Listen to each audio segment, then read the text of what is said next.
Hello friends, Radhe Radhe, good afternoon. आज मैं एक कहानी शेयर करूंगी। एक आदमी काम से देरी से थका हुआ घर आया और वह थोड़ा गुस्से में था और जहां घर के दरवाजे पर उनका बेटा उनकी राह देख रहा था। यह एक बड़ी ही इमोशनल टचिंग स्टोरी है, छोटी सी प्यारी सी बाप बेटे की कहानी। बेटा कहता है, पिताजी क्या मैं आपसे एक सवाल कर सकता हूँ? तो पिताजी कहते हैं, हाँ बिल्कुल पूछो, क्या पूछना है? तो उस आदमी ने जवाब दिया।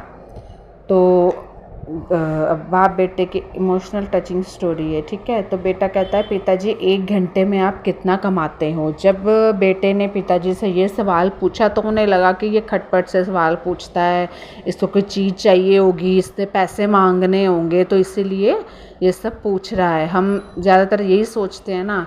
पिता कहता है, बेटा ये तुम्हारा व्यापार नहीं है, तो तुम ऐसी बातें क्यों पूछ रहे हो? उस आदमी ने गुस्से में कहा।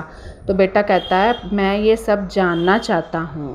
अब बच्चों को तो जिज्ञासा होती है नई नई चीज़ें जानने की। बेटा कहता है, मुझे बताइए कि आप 1 घंटे में कितना कमाते हैं? तो पिता कहता है, अगर तुम्हें जानना ही है तो सुनो, मैं 1 घंटे में 100 रुपया कमाता हूँ। तो इतना कह के जो बेटा होता है, जो वो कहता है कि अच्छा। उस छोटे बच्चे से अपना सिर नीचे करते हुए जवाब दिया बाप ने कि मैं तो 100 रुपया कमाता हूँ। तो बेटा कहता है, पिताजी क्या मैं 50 रुपये उधार ले सकता हूँ?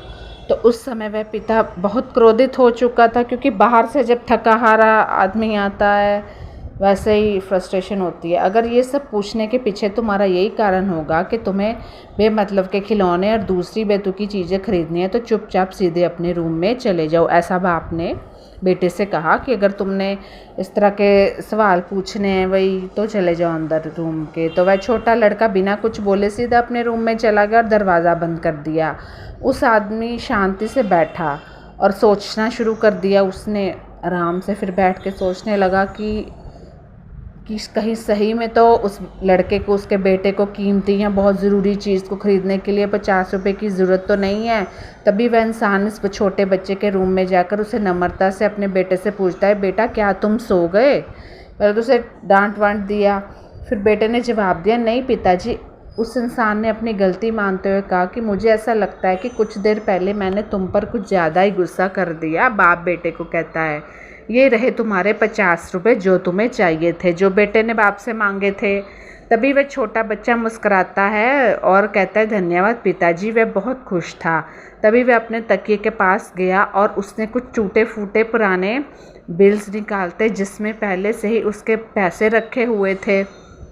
बच्चे के पिता ने देखा कि उसके पास पहले से पैसे थे, तो इसलिए फिर से गुस्सा किया कि बच्चे ने धीरे धीरे अपने पैसे गिनना शुरू किया और अपने पिता की ओर देखने लगा। कि उन्होंने बोला कि पिता ने कहा कि तुम्हारे पास तो थे पैसे, तो फिर तुम्हें क्यों चाहिए थे? तब पिता ने गुस्से में पूछा कि जब तुम्हारे पास पहले से ही कुछ पैसे थे तो तुम्हें और पैसे क्यों चाहिए थे? इस पर बेटे ने जवाब दिया कि तब मेरे पास पर्याप्त पैसे नहीं थे, लेकिन अब मेरे पास पर्याप्त पैसे हैं। मतलब पहले कम थे, लेकिन अब मुझे कुछ और चाहिए थे ना। तो बेटे ने बड़े प्यार से कहा कि पिताजी अभी मेरे पास 100 रुपये हैं, क्या मैं आपके समय में से 1 घंटा खरीद सकता हूँ? कृपया कल 1 घंटा जल्दी घर आना, मुझे आपके साथ खाना खाना है। देखो कितनी प्यारी बातें वो बच्चा कर रहा है। ये सुनते ही पिताजी सुन पड़ गए थे और उन्होंने अपने बेटे को गले लगाया और अपनी गलतियों के लिए उससे माफ़ी मांगी। कभी कभी हम ज़िंदगी की दौड़ में इतना आगे निकल जाते हैं, हमारे लोग, हमारे बच्चे हमको जितनी उनकी ज़रूरत होती है ध्यान नहीं दे पाते हम। वही बताया जाता है कि जीवन में कठिन परीक्षण करना चाहिए, लेकिन हम जीवन में यही करते चले जाते हैं। लेकिन जीवन में उन लोगों को समय देना बहुत ज़रूरी होता है जो हमारे अपने हैं, जो हमारा इंतज़ार कर रहे हैं, हमारी राह देखते हैं। कुछ लोग हमारे जीवन में मायने रखते हैं। कभी कभी काम करते समय हम उन लोगों को भूल जाते हैं। हमें उन लोगों को थोड़ा तो समय देते रहना चाहिए जो लोग हमारे दिल के करीब हैं। खासकर अपनी फैमिली को तो टाइम देना ही चाहिए।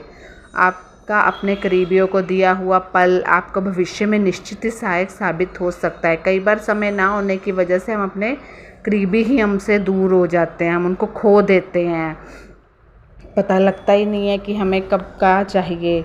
और एक समय ऐसा आ जाता है जब जीवन में हम अकेले होते हैं और लोगों को देखकर खुद पर तरस खाने लगते हैं। तो कितनी प्यारी स्टोरी है। उसने बोला पिताजी कि मुझे आप, पहले उसने बोला ना उधार दे दीजिए 50 रुपये, और फिर बोला कि फिर पैसे इकट्ठे करने लगता है कि मुझे आपका 1 घंटा चाहिए, ये 100 रुपया रख लो, 1 घंटा चाहिए। कैसी लगी आपको स्टोरी बताना मुझे। धन्यवाद। हैप्पी रक्षाबंधन।